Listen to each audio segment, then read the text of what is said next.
You know the saying, right? Get into a good university and you'll have a good life. We've all heard it. It's this promise that has pretty much been the blueprint for generations. But let's be real, the world is changing, like really fast. So we've got to ask, does that promise still hold up? That's the big question we're diving into today. Yeah, this idea right here, it's the bedrock of everything we're about to unpack. For so many people, it's not just advice. It's treated like a fundamental law of success, the one clear path forward. It's the foundation of a whole social structure. I mean, it sounds like a simple equation, doesn't it? Good school equals good life. But with everything shifting so quickly, from technology to the economy, you have to wonder if the old formula still works. Is it really that simple anymore? Now, what's really fascinating is that in Japan, they've actually got a name for this whole way of thinking, Gakureki Shijo Shugi. It translates pretty well to academic credentialism, which is basically the belief that where you went to university is the most important thing about you. And that is the system we're putting under the microscope. All right, so let's start with the defense. We'll call this side the affirmative team. Their whole argument is that the system, this intense focus on academic credentials, isn't broken at all. In fact, they say it's probably the fairest and most effective way to measure someone's merit. Their case really stands on three main legs. First, they argue that a degree is a fair and objective signal of who's put in years of hard work. Second, the data shows that these high achievers are just statistically more likely to succeed and, contribute to society in a big way. And, tying it all together, they claim this intense competition is actually what fuels a country's entire economy. And they're not just talking theories, they've got numbers to back this up. According to a Japanese government survey, the average difference in annual salary between a university grad and a high school grad is over 1.5 million yen. That's a lot of money. For people who support the system, that's not just a number, it's cold, hard proof that it pays off.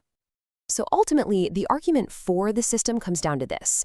Look, it might be tough, it might be stressful, but it offers a clear path. If you work hard, you can get ahead. It's a simple contract with society, and it's one that people can understand and strive for.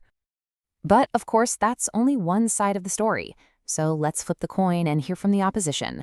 We'll call them the negative team, and they argue that this very same system isn't a ladder to success. It's an outdated wall that's holding everyone back. And their counter-argument is just as structured. First, they say that this obsession with university rankings actually crushes different kinds of talent and creativity. Second, far from helping people climb the social ladder, it actually just locks in existing inequality. And third, they say it's just a terrible fit for what our modern economy actually needs from its workforce. To prove their point about diverse talent, they pull out this killer stat from Forbes. If you look at Japan's top 20 entrepreneurs in 2023, a full 40% of them did not come from one of the country's so-called elite universities. I mean, that's huge. It proves that massive success is absolutely happening outside of that narrow traditional path. Okay, but what about the companies actually doing the hiring? Well, this is where things get really telling.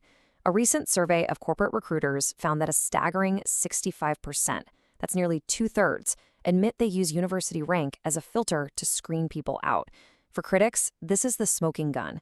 It shows it's not about your actual ability, it's about a brand name that gets you in the door. So we have two completely different worlds, don't we? One side sees a fair system that rewards hard work. The other sees an old, rigged system of privilege. So where do they really clash? It all comes down to the gap between the idea of fairness and what's actually happening in reality. What's wild is how both sides use the exact same word, fair, but they mean totally different things. The pro-system folks say, hey, a standardized test is the definition of fair. Everyone takes the same test. But the critics fire back, how can you possibly call that fair when some people start the race with a massive head start because of their family's income? And they see the degree itself in completely different ways. For one side, it's proof of your dedication, your logic, your analytical skills, the whole package. But for the other side, it's often just a lazy shortcut for big companies, a screening tool that says very little about what a person can actually do in the real world. And this brings us to the human cost of all of this. All this pressure, this incredibly high-stakes competition that boils a person's future down to a few exams, at what point does that stop being a healthy motivator and become something genuinely harmful? As you'd expect, the two camps are on different planets here. Supporters of the system say, look, life is competitive. That's just a fact. Having clear rules at least gives everyone stability. But the critics, well, they paint a much darker picture. They argue this one-shot system creates absolutely crushing pressure, and they link it directly to rising mental health issues among young people. So, after all the arguments, all the statistics, and all the back and forth, who actually came out on top in this formal debate? Let's get to the judges' final verdict. And the result was a narrow victory for the negative team. That's right. The side arguing against academic credentialism was the one that was ultimately seen as more persuasive. And this quote from the judges' feedback really gets to the core of why. They said, the argument for change was more compelling than the defense of the status quo. Basically, the judge felt that the negative team just did a better job of showing that the system's problems are too deep and too real to ignore anymore. So the official debate might be over, but the questions it raises are more important now than ever. And this isn't just about Japan. It's a global conversation about how we think about education, about work, and about human value. It forces all of us to ask, what do we really value? Which leaves us with the biggest question of all. If society does start to move away from using a university degree as the main yardstick for success, what comes next? If it's not by a degree, then how should we measure a person's potential, their talent, and their worth? That's the challenge ahead for all of us.